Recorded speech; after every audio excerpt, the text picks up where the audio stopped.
sort of sci-fi or fantasy narrative, but yeah, more stories. I think you said this earlier, where queerness is actually incidental to the book, because we've actually come past this point of, yes, bullying, and secondly, the sort of, I suppose, over-focus on the coming out story. So coming out narratives are absolutely important, but actually a lot of people, like a lot of characters, by the time they get to 17, 18, potentially they're really concerned about other things. They've been there, they've been through this, and now they're thinking differently.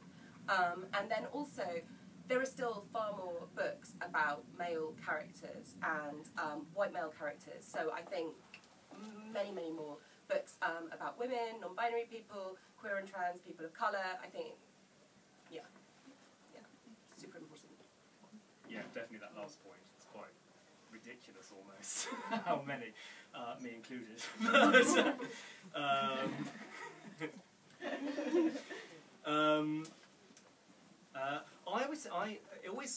This isn't all American YA LGBT books, but I'm always slightly amused by how often the boys, especially in American gay YA, are so eloquent and poetic all the time.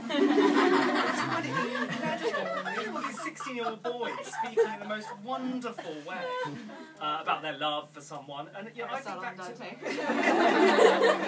I just think back to myself and my friends at that age, and I was an absolute sort of blabbering mess of a boy who, I mean, you know, I was intelligent and everything, but I just couldn't, like, emotionally, I was not intelligent whatsoever. So I'd quite like to see more boys who were just sort of unable to properly express their feelings and not always say the right thing to the guy they fancy at the right moment. less Romeos, more like, I don't know what the quote would be. More Noah. More Noah, yeah, exactly. Yeah. Did you have something else you wanted to say, Charlie? Yeah, I think also just kind of off that point, if you've not read Leah on the Offbeat, which is Becky Albertalli's sequel to Simon Versus, Leah is a mess. she makes all sorts of mistakes. There's moments there where I think people have kind of reacted quite negatively to it because Leah doesn't have a cut and defined kind of definition of what it is to be a bi girl, or what that means that other people can have different definitions of what it means to be a bi girl. So I think if you want to read that one, go in reading it with kind of your eyes open and thinking about what Leah is doing and how she is being defensive and being a proper Slytherin and just really making a mess of things, because it's so real and she's wonderful. I love that book, and even when she's messing things up and saying problematic stuff, I think that is as important as when she's being very eloquent and having a lovely prom swoony scene. More girls need. Excellent. Yeah, exactly. And I think just to add on to what you said, you know, when I was thinking about this event and really trying to think about what's available in the UK, what's being published in the UK, but set here, written by UK authors, you know, apart from Tanya Byrne's short story, And a Change is Going to Come, which is written by a queer woman of color, and then you have the protagonist in Out of the Blue by Sophie Cameron, who's a white author, but the protagonist in that has a Sri Lankan mother and a white Scottish father. You know, there aren't any other queer characters of color that I can think of in UKYA, and so I really want that to change. And in terms of class as well, I just finished reading Skylarks. The author just got out of my head. Karen Gregory. Thank you, Karen Gregory. And you do have kind of, I started reading it, I was like, oh, it's like a Prince and Pauper story, like love story, whatever. But actually, the protagonist is desperately poor, threatened with homelessness because of circumstances, and her, you know, her love interest is essentially nouveau riche. So it's a really interesting kind of dynamic there. So those are my 2 cents on that topic. But just thinking about, you know, things feel like they're changing so much, particularly just in the last 6 years.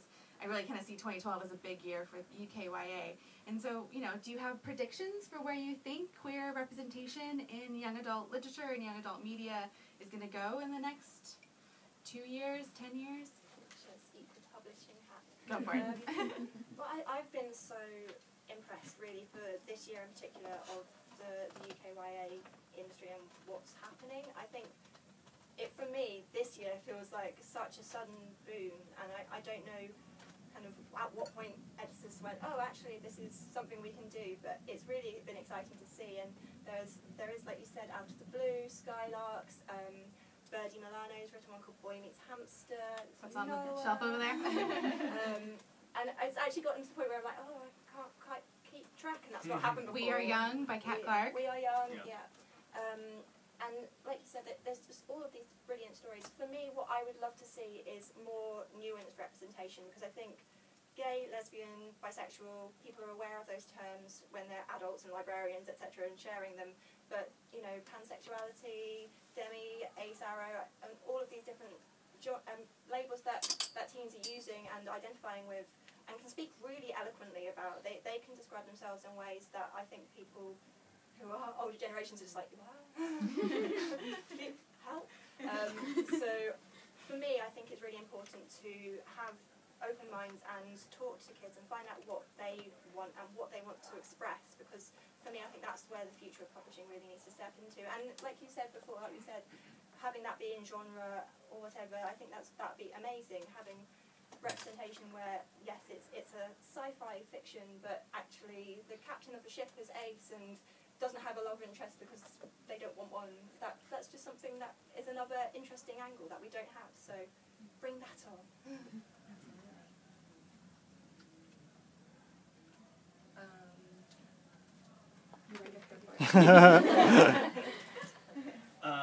I'd like to see some books get a little bit braver in terms of some of the sexual content a little bit more. I'm not talking about writing pornography for teenagers necessarily, but I do think YA has a role in educating teenagers about safe sex and about healthy relationships that I think it could do better in. A lot of authors and editors are nervous about including this sort of content. They are worried that librarians and teachers will not want to stock the book in their library in case parents complain that their kid has walked out with a book on gay sex, effectively. You know, I think that's what it sort of partly boils down to. And I think for that to change, I think, you know, there's going to have to be people at every step along the process need to be a little bit braver about working in that sort of content. I think it could be really great because there are some kids who, you know, they can't necessarily get that information anywhere else. They're not being taught it in school, in PHSE lessons, if they have them at all. You know, they might not be able to go onto the internet and have a look. Maybe their parents block those sorts of websites, or you know, or maybe they're really sort of nosy and have, you know, and keep tabs on what their kids are looking at online. So it's difficult for them to access that sort of stuff. So I think, you know, within the pages of a book could be really good. And to be honest, I think you'll find no better people to do that than authors and editors and publishing folk, because we are so careful about content and what we put in. Everything has gone over much, much more than it would ever be in television or film or any other form of media. I think it's a real missed opportunity at the minute. I think that would be great if we could fix that. I can't remember the name, so I'll tweet it later, but there is one coming out from Penguin, I believe, later this year. That's a US book that is really supposed to be pushing the boundaries. It's about a young gay boy who writes advice columns essentially for his school newspaper, and it's got, like, it gets to kink. It's that, but it's YA, so it's something I think that is. No, social intercourse is another one. It's called Jack of Hearts. Sorry. Jack of Hearts? Jack of Hearts. Jack of Hearts, there you go. Yeah. Well done. Yeah. Jack of Hearts and Social Intercourse, both of them, both US titles, but I think being brought out in the UK. And again, that they're both, I think, both of them are gay, but more in that kind of area. So I think people are being a little bit braver, but it's just nudging them through. And also, I think if actually the government were to pass the laws that they should do that says that PHSE should be inclusive, which we're all lobbying for, and if you can vote for those laws, then that's something that I think then YA would feel a bit less, oh, we can't go there because not even schools are going there. So I think it's just it's that whole social dynamic of being open and being able to have that discourse that needs to change and evolve, and if YA needs to punch that door down, we will. Yeah.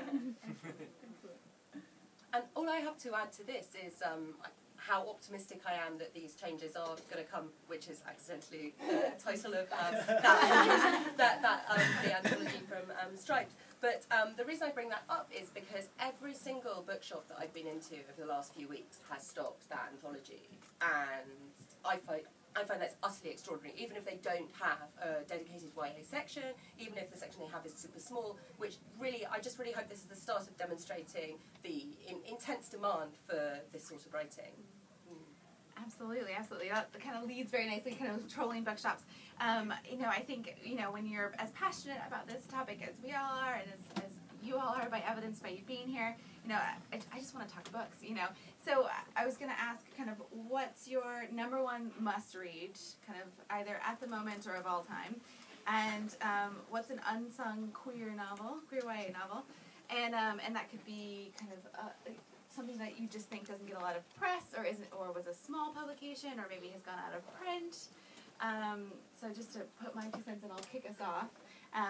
My must-read is The Miseducation of Cameron Post. Being from a rural space, from growing up queer and returning as a more kind of known, fully queer person, and loving my rural spaces, The Miseducation of Cameron Post just really speaks to me. And Charlie and I saw the film on Saturday, and it's amazing. So go and see that at the end of August. And then another one that's also another rural text, which I think is out of print now, but you might be able to find secondhand copies of, is Silhouette of a Sparrow. And that's by Molly Beth Griffin, and that is set in the 1920s in Minnesota at the lakes during the summer. So those are my 2 books. I must mention Running with Lions by Julian Winters, which is out today. It's a US title. It's a fantastic book. It's really good fun. It's a great read, but it's fantastically diverse, great representation across loads of different people. I really enjoyed it. So look out for that one for sure.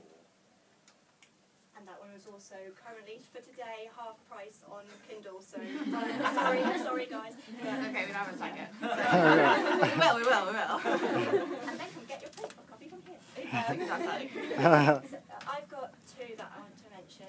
One is Kerry Stainton starring Kitty, which is a really sweet teen book. I'd say it's more kind of upper middle grade, very young YA. And for me, it would have been such an amazing thing to read in Year 7 or Year 8 and have been like, oh, okay, so I don't have to follow my best friend stalking these guys around school all day because actually there are other options and this is really boring. Sorry, Sophie. For me, and it's just so sweet, and Keris is an amazing author. She's come out kind of later in life as by herself, and she's had an amazing journey. But for starring Kitty, it's about this young girl called Kitty, and she's got a crush on this girl called Dylan, who is kind of this scarf-toting, slightly nerdy cool girl in class, and it's really sweet. So for me, that's my little heartwarming crush book that I wish I'd had when I was like 12. And my other one is a US title, which has this amazing cover. Look, rainbow spotlights. And it's a murder mystery set in a theatre with queer girls of colour. So that I'm just going to leave it as that. That's amazing. Amy Rose Capetta, she's an American author, and it's so gripping and thrilling. And it's also a really good commentary on kind of Me Too at the moment as well. So trigger warnings for that a bit if it makes you uncomfortable, but it's worth it if you want to persevere. It's really good. And then I am going to mention a bit of a cheesy plug, but the best YA book I've read recently that I wasn't necessarily expecting to pick up is Simon's book. No, really, because I wasn't expecting to necessarily identify or, sort of be really absorbed by the book. And I read it while I was on holiday a couple of weeks ago, and I was laughing, I was crying. I was on holiday with my friends, and I couldn't put it down at the dinner table. And if you haven't read it, then do pick it up, because I thought that the way that he manages to make the most intense scenes of teenage embarrassment just so absolutely hilarious. It just really took me back to the times in my life when these sort of social accidents just seemed like the most important thing in the world. So, yeah. Thank you. Oh, that's a delightful kind of wrap up to that bit. And now we wanted to hand it over to you. We've got time for some questions. So no pressure. I don't think we're going to run a mic up, but I'll repeat whatever the question is so that everyone can hear it. So yeah, over to you guys.